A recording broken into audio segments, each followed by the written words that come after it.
안녕하십니까? 저는 광산구 월계동에서 소아 치료와 다이어트 상담을 하고 있는 고도 비만 이비전 목자입니다.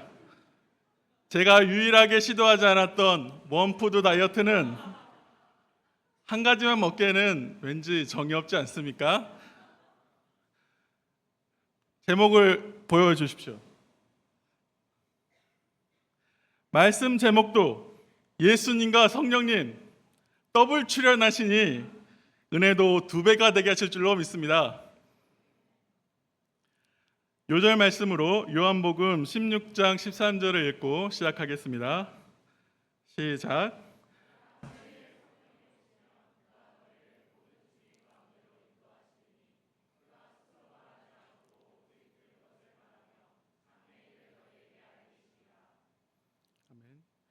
우리는 지난 코로나19의 대유행을 겪으면서 우울증, 자살률 증가 등과 같이 정신건강의 중요성을 깨닫게 되었습니다. 누구나 자신의 내면 깊이 꽁꽁 숨겨두었던 말 못할 아픔과 슬픔이 있습니다. 그래서 몸이 아파 의사를 찾는 것처럼 마음이 아파 상담자를 찾고 있습니다. 오은영의 금쪽 상담소, 무엇이든 물어보살 같은 상담 예능이 유행하고 심지어 챗 GPT와 같은 AI를 이용한 상담도 늘어나고 있습니다. 여러분은 나의 아픔을 위로하고 공감해줄 상담자가 있으십니까? 이사야 선지자는 약 2700년 전에 예수님을 상담자로 처음 소개하고 있습니다. 이사야 9장 6절, 그의 이름은 기묘자라 모사라. 이 부분은 NIV 영어 성경으로 원더풀 카운셀러 라고 나와 있습니다. 또한 요한복음 16장 7절에서 예수님은 또 다른 보혜사를 오실 것이라고 했는데 이 성령으로 오실 예수님을 말하며 동일하게 카운셀러라고 되어 있습니다. 정말 소름 돋지 않습니까? 예수님이 상담자라는 사실을 놀랍게도 저는 최근에 알았습니다. 먼저 상담의 뜻을 알아보겠습니다. 상담은 한자로 풀이해보면 상대방의 마음 속에 있는 화를 대화로 풀어주시는 것입니다. 이 시간 잠깐 여러분이 상담자의 자질이 있는지 평가해 보도록 하겠습니다. 2분씩 서로 마주봐 주십시오. 없으신 분은 앞뒤로 2분씩 마주봐 주십시오. 자, 제일 아픈 데를 꼬집어 주세요. 옆구리, 뱃살 꼬집어 주세요. 자, 화가 나시죠? 자, 화가 나시죠? 이제 사과로, 말로 이 화를 풀어주셔야 됩니다. 사과해 주세요. 정말 미안해. 용서해 줄 거야?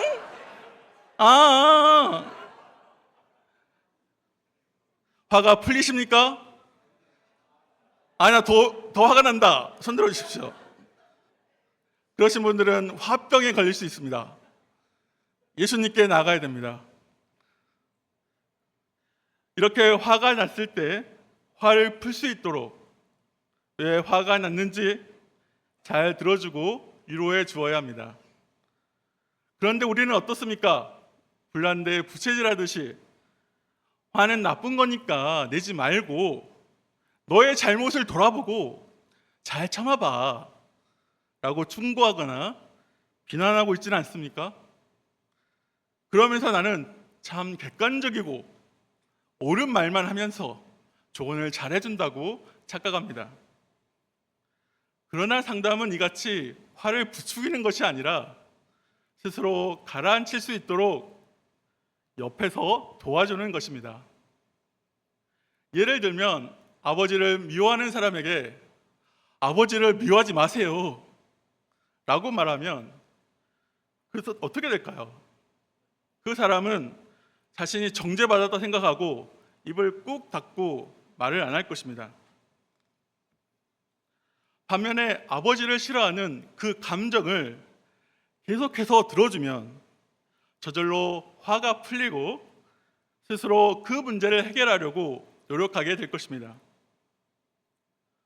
오늘 말씀에서는 예수님께서 십자가의 고난을 목전에 두시고 제자들을 떠나게 되었습니다. 이때 제자들은 근심과 불안에 사로잡혀 있었습니다. 이때 상담자로서 치유하고 도와주시는 보혜사 성령님을 만나게 되었습니다. 우리가 이 시간 최고의 상담자이신 예수님을 만남으로 우리 내면의 슬픔과 상처를 치유받기를 기도합니다.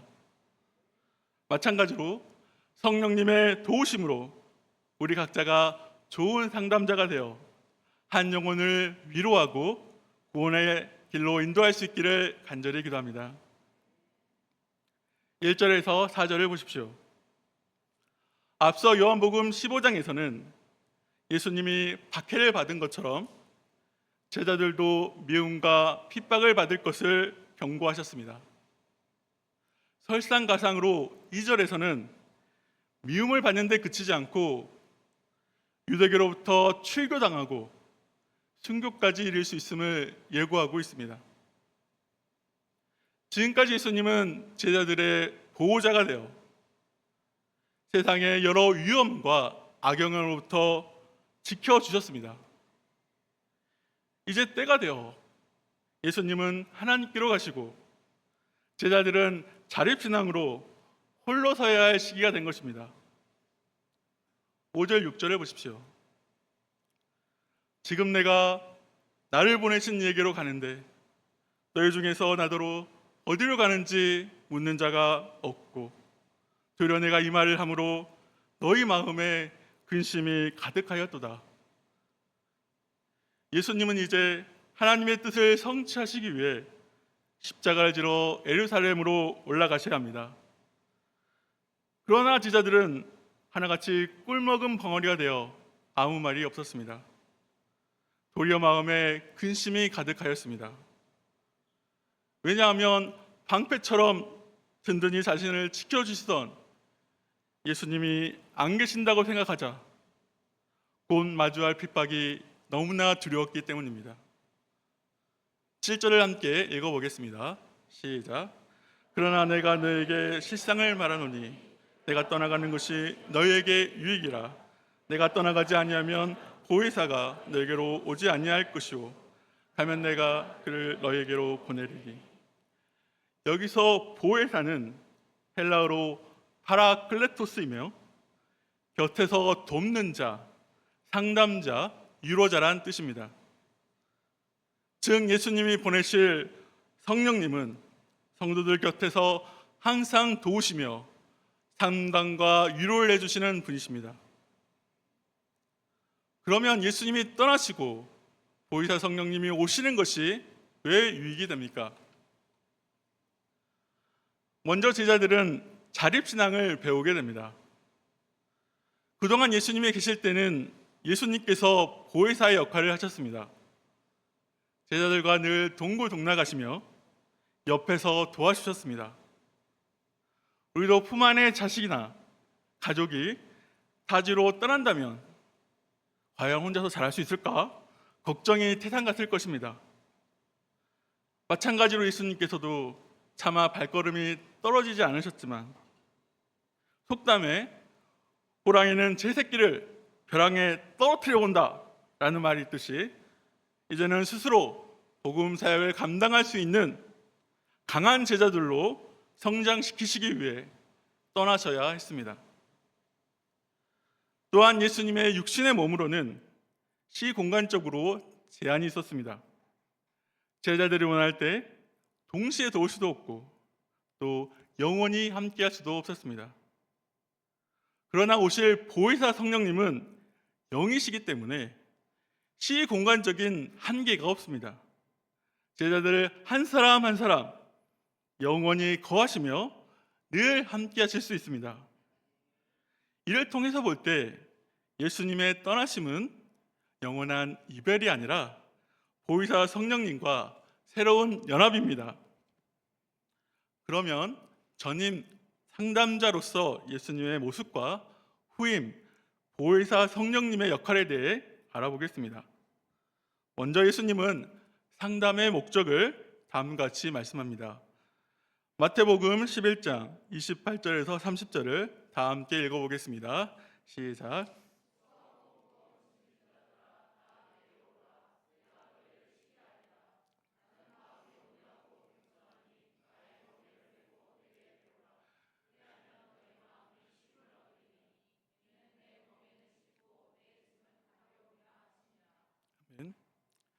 당시 율법주의 사회에서는 율법을 다 지켜야만 하나님 앞에 설 수 있다고 가르쳤습니다. 그래서 사람들은 신앙을 무거운 짐처럼 여겼고 구원은 너무나 먼 당신이었습니다. 그런 자들을 향해 예수님은 조건 없이 모두 다 오라고 말씀하십니다. 이 예수님은 어떤 분이십니까? 마음이 온유하고 겸손하신 분이십니다. 온유는 자신의 힘을 억제하고 남을 품어주는 따뜻하고 부드러운 마음입니다. 또 겸손은 자기를 낮추고 하나님의 뜻 앞에 복종하는 자세입니다. 이 예수님의 마음을 배울 때 우리도 온유와 겸손의 삶으로 나아가고 그 안에서 진정한 쉼을 누릴 수 있게 됩니다. 우리가 이번 여름 캠프를 통해 예수님과 만나 상담함으로써 마음의 짐을 내려놓고 예수님 앞에 나아갈 수 있기를 기도합니다. 그래서 예수님처럼 온유와 겸손함을 덧입고 마음의 쉼을 얻어 참 즐거움을 누릴 수 있기를 기도합니다. 다음으로 예수님의 대표적인 상담 사례를 살펴보겠습니다. 그 첫 번째는 왕따 삭개오입니다. 말로 누군가를 변화시킨다는 것은 매우 어렵습니다. 아무리 좋은 말도 반복하면 잔소리가 되고 또 그 근본 문제가 해결되지 않으면 그 어떤 말도 빛 좋은 개살구처럼 아무 소용이 없기 때문입니다. 그러나 예수님은 딱 세 마디 말로 삭개오를 변화시키셨습니다. 삭개오야, 속히 내려오라. 내 집에 유하여야 하겠다. 삭개오는 비록 세리장이라는 부와 지위를 가지고 있었지만 마음에 평안과 즐거움이 없었습니다. 왜냐하면 공인된 죄인으로서 비난을 받았고 그 세리 중에서도 가장 높은 세리장이었기 때문입니다. 그는 비록 돈은 얻었지만 사람은 잃었고 결과적으로 왕따가 되었습니다. 아마도 삭개오의 무거운 짐은 따돌림에 의한 외로움이었을 것입니다. 여기서 상담자는 그 사람의 무거운 짐을 볼 수 있는 눈과 마음의 소리를 들을 수 있는 귀가 있어야 합니다. 이웃 사람들은 삭개오가 키가 작다고 놀리고 세리장이라고 비난했습니다. 그러나 누구 하나 그가 왜 세리장이 되었는지, 어떤 슬픔이 있는지 그의 사연을 들어주기는커녕 전혀 관심이 없었습니다. 그러나 상담자 예수님은 삭개오를 볼 때 외모나 직업을 보지 않으셨습니다. 그가 왕따 당하고 마음에 상처가 있는 수고하고 무거운 짐을 보셨습니다. 또한 외로움 속에 슬퍼하고 친구와 대화하고 싶은 마음의 소리를 들으셨습니다. 그러면 예수님은 삭개오를 어떻게 상담하셨습니까? 예수님은 처음 본 삭개오의 이름을 다정하게 불러주셨습니다. 삭개오야, 만나면 좋은 친구, 보고 있어도 보고 싶은 친구. 삭개오를 친한 친구처럼 이름을 불러주었습니다. 외로운 삭개오에게 가장 필요한 친구가 되어주신 것입니다. 그리고 상담자는 자신의 감정을 진실하게 표현하는 것이 중요합니다. 속히 내려오라. 이 말은 삭개오를 빨리 만나고 싶으신 예수님의 진실한 마음을 잘 표현한 것입니다. 또한 상담자의 진정성이 전해지려면 말보다도 행동이 중요합니다. 내 집에 유하여야겠다. 만약 삭개오가 MZ 세대였다면 너희 집에서 파자마 파티 어때? It's party time! Let's go! 하시는 예수님의 말씀이었을 것입니다. 이는 친구와 함께하고픈 삭개오의 속마음을 정확히 읽어주신 것입니다. 그러나 만약 예수님께서 말씀만 하시고 그냥 제자들과 예정된 길을 가셨다면 삭개오는 어떻게 되었을까요? 삭개오의 마음이 변한 것은 예수님께서 이웃 사람들의 비난에도 불구하고 하룻밤을 삭개오의 집에서 그와 함께 거하시는 행동으로 보여주셨기 때문입니다. 그리고 상담에 성공하면 반드시 내담자의 감정과 행동에 변화가 일어납니다. 삭개오가 제일 먼저 달라진 것은 즐거운 감정이었습니다. 영어로 joyfully, 즐거움으로 가득 찬 모습을 표현했습니다. 얼마나 즐거웠는지 나무에서 미끄러져 떨어질 수도 있고 내려오다 잘못하면 손바닥이 다 까지는데도 급히 내려와 예수님을 영접했습니다. 이어서 행동의 변화도 일어났습니다. 그는 오직 돈이 인생의 목표였지만 이제는 예수님이 전부가 되었습니다. 그래서 자기 재산의 절반을 가난한 자들에게 나눠주고 불법으로 빼앗은 일에는 4배나 갚겠다고 선언했습니다. 이처럼 예수님과 상담한 삭개오는 자신의 왕따 문제를 해결함 받았고 예수님의 친구가 되어 구원의 은혜를 누리게 되었습니다. 두 번째 사례는 외로운 킹카 사마리아 여인입니다. 상담을 위해 예수님은 아무도 우물을 찾지 않는 정오에 그 땡볕 속에 외롭게 물을 깃는 사마리아 여인을 찾아오셨습니다.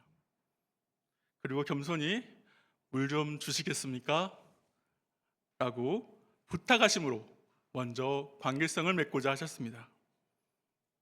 한때 사마리아 여인은 사랑받기에 합당한 꽃다운 신부였지만 5번이나 반복된 이혼을 통해서 자신의 꿈과 기대가 좌절과 절망으로 변하게 되었습니다. 만족할 수 없는 삶은 목마른 문제로 나타났고 예수님께 영원히 목마르지 않는 물을 좀 주세요 라고 간청하게 되었습니다. 이때 상담자는 내담자의 현실 문제에 집중하지 않고 그 문제를 일으킨 근본 문제를 찾아야 합니다. 이는 머리에 열 난다고 차가운 수고만 될 것이 아니라 열의 원인인 염증을 찾아내서 이를 치료하는 것이 중요한 것 같습니다.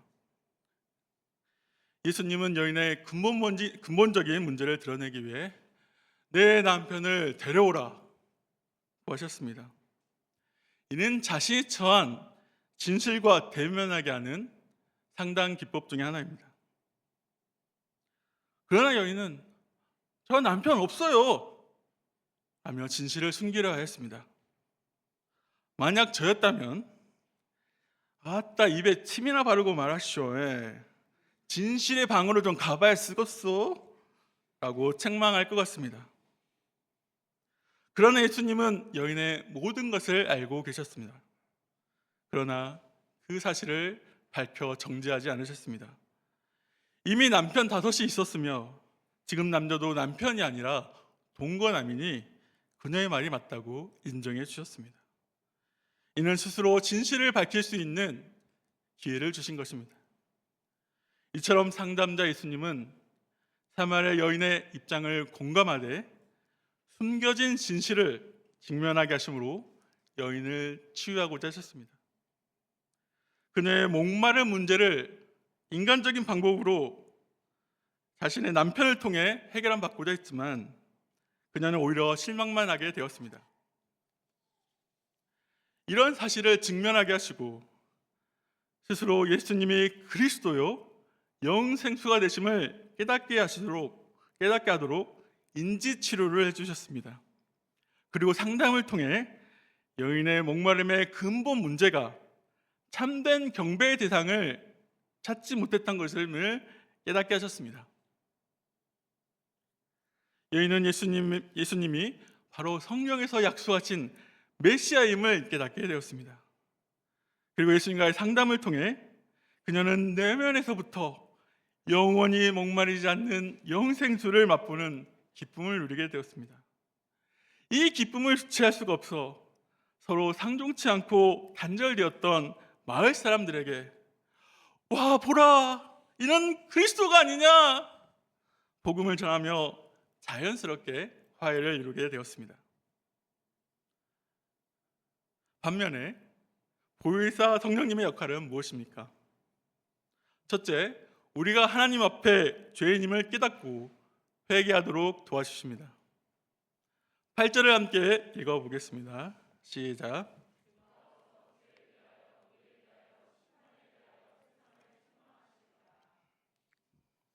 여기서 책망하다는 것은 재판정에서 피의자를 설득하여 자신의 죄를 깨닫고 자백하게 하는 것을 말합니다.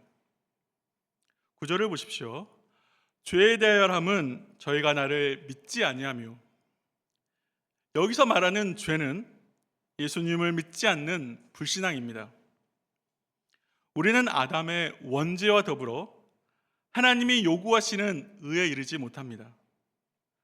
공의로우신 하나님은 의롭지 못한 인간을 심판하실 수밖에 없습니다. 그러나 하나님은 이런 우리를 불쌍히 여기사 예수님을 구주로 허락해 주시고 누구든지 진실하게 회개하고 예수님을 믿기만 하면 이를 의로 여기시고 우리의 모든 죄를 용서해 주십니다. 그러므로 예수님을 영접치 않는 것은 하나님의 의를 멸시하는 것입니다.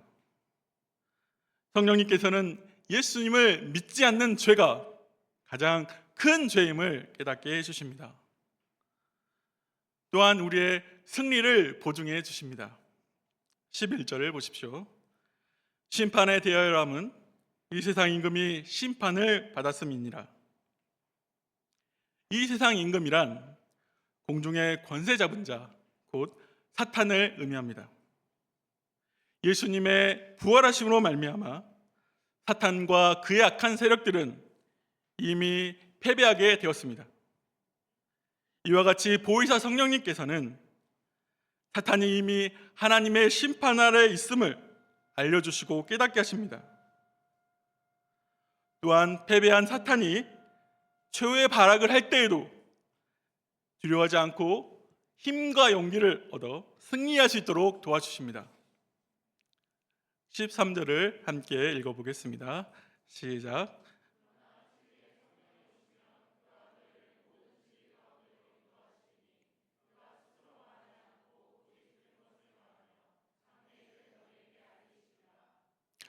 그러면 진리의 성령님과 상담하게 되면 어떻게 됩니까? 첫째로 진리 가운데로 인도함을 받게 됩니다. 보혜사 성령님은 우리의 죄를 깨닫게 하실 뿐만 아니라 그 죄 문제를 해결해 줄 수 있는 진리의 길로 인도해 주십니다. 진리이신 예수님을 발견하게 하시고 그 구원의 은혜를 누리게 하십니다. 최종적으로 성령님의 인도하심으로 점차 예수님을 닮아가는 성화에 이르게 하십니다. 둘째로 담대하게 변화되어 복음의 일꾼이 됩니다. 제자들은 예수님이 십자가에 못 박혀 돌아가시자 뿔뿔이 흩어졌습니다. 그런데 성령이 임하자 제자들은 두려움을 이겨내고 담대하게 복음을 전하고 결국에는 모두 기쁨으로 순교하게 되었습니다. 스데반 집사는 복음을 전하다가 돌에 맞아 순교하면서도 그들을 용서하는 기도를 드렸습니다. 박해로 인해 흩어진 신자들은 성령님의 도우심으로 가는 곳마다 복음을 전하고 교회를 세웠습니다. 특히 사도 바울은 성도를 핍박하던 자에서 이방 사람들의 복음의 사도로 변화되었습니다. 셋째, 슬픈 자들이 위로받게 됩니다. 위로라는 말은 고통을 감수하거나 달래주는 것, 용기를 북돋아 준다는 의미가 있습니다. 보혜사의 이름 뜻 중에 하나가 위로자가 있습니다. 보혜사 성령님은 우리를 가장 잘 아시고 심령 깊은 곳까지 우리를 위로하십니다. 보혜사 성령님은 우리의 연약함을 돕기 위하여 말할 수 없는 탄식으로 우리를 위하여 친히 간구해 주십니다. 24절을 함께 읽어보겠습니다. 시작.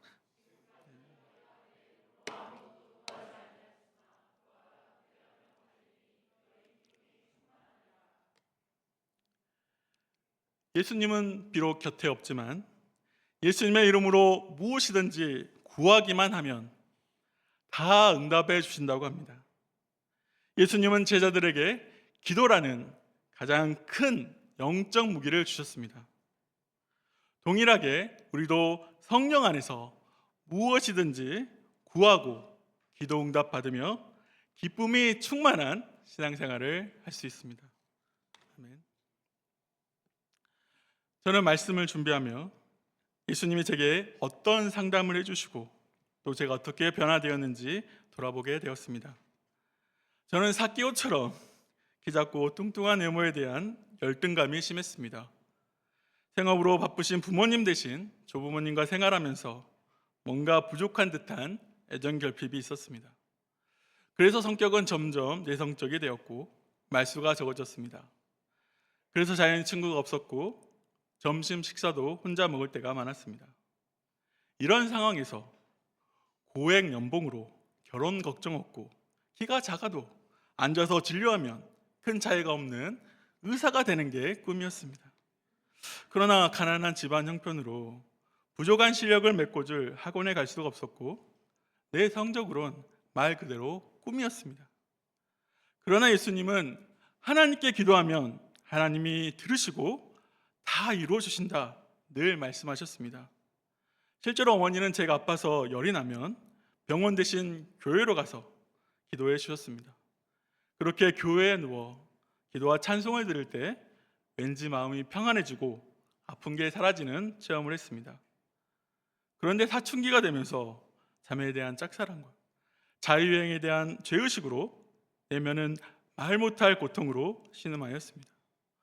또 재수할 여건은 안 되는데 의대에 불합격할 것 같은 두려움으로 얼굴은 늘 어두웠습니다. 이때 예수님은 저에게 믿는 자에게는 능치 못할 일이 없느니라 말씀으로 위로하시고 용기를 주셨습니다. 그리고 하나님의 인도하심으로 조선대 의대에 추가 합격하는 은혜를 주셨습니다. 저는 이 은혜에 너무 감사하여 학창시절 하나님의 영광을 위해 살겠습니다 라는 소원 기도를 하게 되었습니다. 그리고 신입생 원서 접수 때 만난 목자님과 1대1을 시작했습니다. 제 1대1 목자님은 친구를 잘 못 사귀는 저를 위해 동기 의대 양들과 같이 식사를 하면서 자연스럽게 친해지도록 도와주셨습니다. 또 쉽게 마음의 문을 열지 않고 대화하지 않던 저에게 매주 맛있는 점심 식사와 생일 선물, 또 기도와 응원의 편지를 써서 주셨습니다. 특히 롯데백화점 상품권 10,000원을 받았던 게 생각납니다. 비록 백화점에 가본 일이 없어서 쓰지 못하고 유효기간이 지나버렸지만 이에 감동한 저는 저의 인생 문제를 하나씩 둘씩 털어놓고 목자님과 상담하였습니다. 제 키 작고 뚱뚱한 외모로 인한 열등감 문제로 고민할 때 나를 지으시고 심히 기뻐하신 창조주 하나님을 배우게 되었습니다. 또 제가 하나님의 걸작품이고 천하보다 귀하게 여기신다는 말씀을 듣고 그 문제가 사라짐을 느꼈습니다.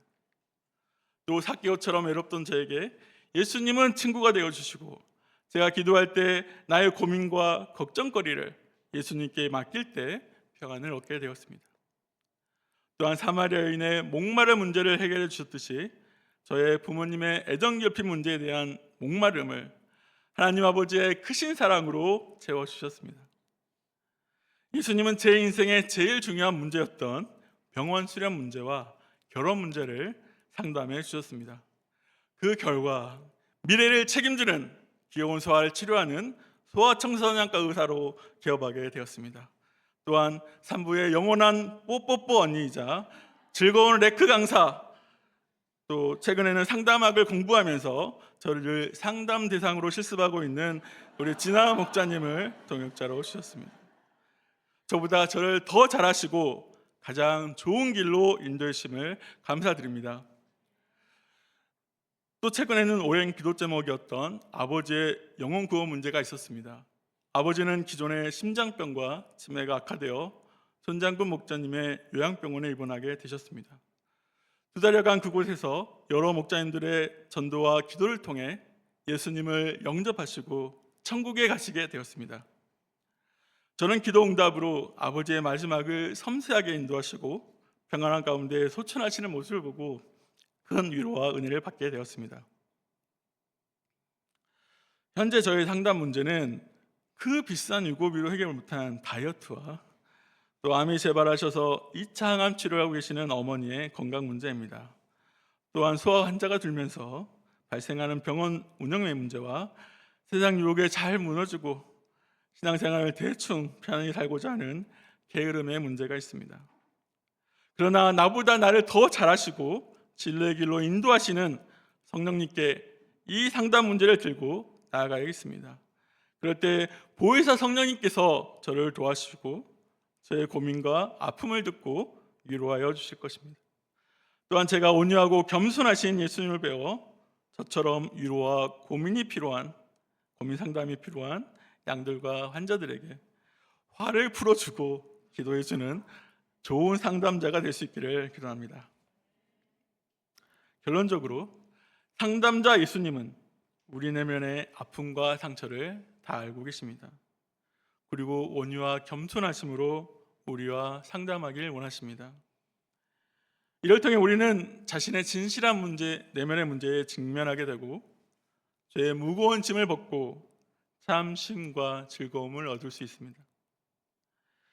또한 보혜사 성령님은 연약한 우리를 위해 기도하시고 진리이신 예수님께로 인도해 주시며 우리에게 새 힘을 주셔서 승리의 삶을 살 수 있도록 도와주십니다. 우리가 최고의 상담자 예수님께 배우고 내 안에 계시는 보혜사 성령님을 의지하여 간절히 기도함으로 한 영혼을 섬기는 좋은 상담자가 다들 되실 수 있기를 기도합니다. 함께 요절 말씀 요한복음 16장 13절 읽고 제가 기도하고 마치겠습니다. 시작. 그러나 진리의 성령이 오시면 그가 너희를 모든 진리 가운데로 인도하시리니 그가 스스로 말하지 않고 오직 들은 것을 말하며 장래 일을 너희에게 알리시리라. 저의 모든 인생의 아픔과 고민을 친히 상담해 주시고 저희 모든 죄를 담당하사 십자가에 못 박혀 죽으시고 또 부활하사 사단의 모든 권세를 파하신 예수님의 은혜에 인하여 감사드립니다.